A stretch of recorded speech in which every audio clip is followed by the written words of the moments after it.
L'édition des locales vous emmène aujourd'hui à Marseille dans un bistrographe où, côté cuisine, un passionné fait mijoter un curry, côté galerie, un photographe expose des instants de vie. Fabriquer du cidre, c'est tout un art. Dans le Finistère, un couple de producteurs mélange des variétés de pommes pour obtenir un nectar d'exception. Mais avant cela, rencontre avec le frère de ce jeune Palois, actuellement incarcéré en Biélorussie pour dissimulation de munitions de guerre. Jolan Vio, 24 ans, a entamé un voyage à travers l'Europe depuis seulement 3 semaines lorsqu'il est arrêté à la frontière biélorusse. Le jeune homme portait sur lui une balle, une munition offerte quelques jours plus tôt par un Polonais rencontré à Varsovie. C'est un délit pour les Biélorusses qui l'emprisonnent pour dissimulation de munitions de guerre. Dans sa poche, son sac à dos, il y avait des capsules, des photos, des ci, des ça. C'était juste un souvenir à ses yeux, sans penser que ça pourrait lui porter préjudice. Il doit être même en colère après lui, ne pensant pas que cette balle pouvait prendre une telle proportion. Il ne pensait pas faire mal. Depuis un mois, sa famille se mobilise auprès de la diplomatie française, mais aussi sur les réseaux sociaux, où son frère a lancé un appel aux dons pour payer ses frais de justice. Au final, c'est quoi une famille? On nous dit depuis le début, sois présent pour ton frère, sois présent pour ta soeur, pour ta mère, pour tes parents. Mais là, je crois que si c'est pas le moment de le prouver, que notre petit frère, on sera là pour lui, ben non, dans ce cas, c'est pas une famille. Dans la seule lettre qu'ils ont reçue, Jolan décrit des conditions de détention extrêmement difficiles. S'il vous plaît, faites-moi une faveur, appréciez votre liberté, appréciez-la et chérissez-la. C'est beau d'être libre et c'est bien précieux. Cela me manque tellement.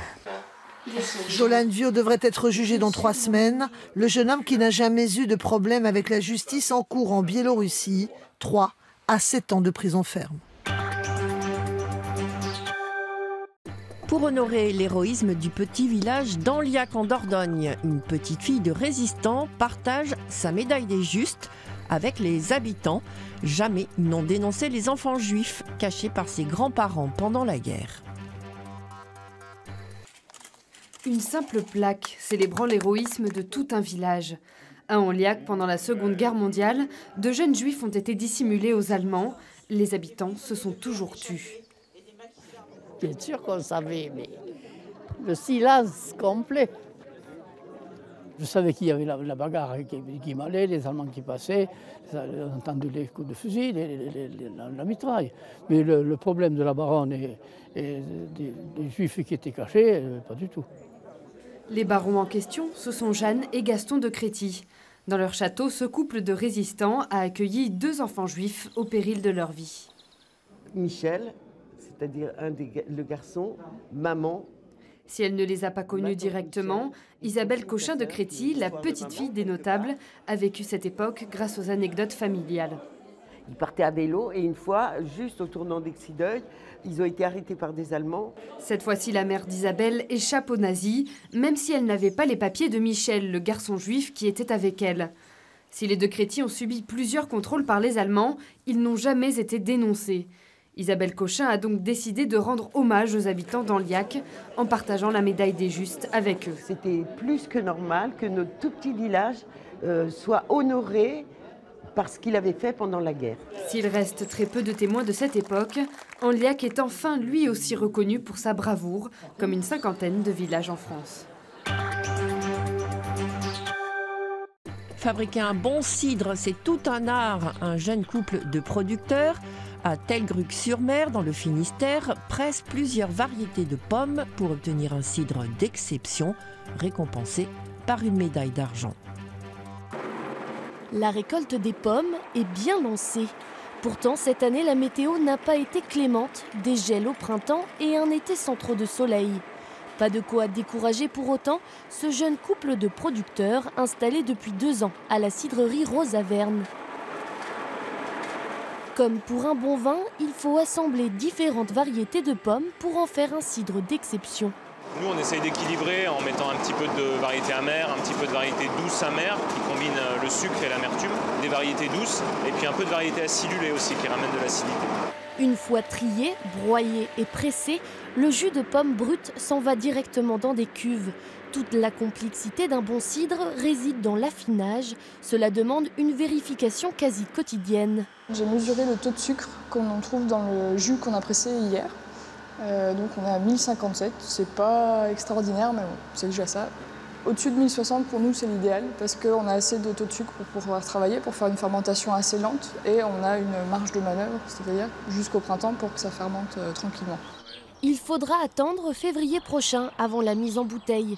3 sortes de cidre sont proposées, des produits qu'il a fallu affiner selon les palais de chacun. On a la possibilité de faire plusieurs choses, donc c'est intéressant. Chacun son cidre. Ouais. Non, mais c'est vrai que si on laisse un peu de mou, moins d'amertume dans un, on sait qu'on pourra en mettre plus dans l'autre. Et puis, c'est un débat, on va dire. Un débat qui fonctionne. Leur demi-sec vient d'être primé médaille d'argent en catégorie cidre terroir. On vous propose de passer un agréable moment au Bistrographe dans le 7e arrondissement de Marseille. Côté bistrot, pour y boire et manger de bons petits plats mitonnés. Côté galerie, pour admirer toutes sortes d'expos photos. Lorsque l'on pousse la porte du Bistrographe, nos yeux sont tout de suite attirés par les photos et notre nez par les odeurs d'une cuisine de qualité. Alors on ne résiste pas, on va voir ce qui se prépare. Des petits légumes qui vont accompagner le curry de saumon au lait de coco. En cuisine, un passionné de bonnes choses et en plus, un amoureux d'images. On l'aurait deviné. Alors souvent les gens me disent, mais alors, qui c'est qui est cuisinier si tu es photographe? Je dis, mais les deux ne sont pas incompatibles. En fait, j'exprime juste une sensibilité artistique ou pas. Donc voilà, j'avais vraiment l'ambition de créer un espace de vie. Et puis la restauration, c'est quand même un endroit convivial. Laissons mijoter le curry et allons voir ce qui se trame dans la galerie. Waouh, il y a de quoi être ébahi. Rassemblés en un même lieu, des instants de vie méditerranéens, signés d'un des plus grands photographes du moment, Yves-Jean Mougin.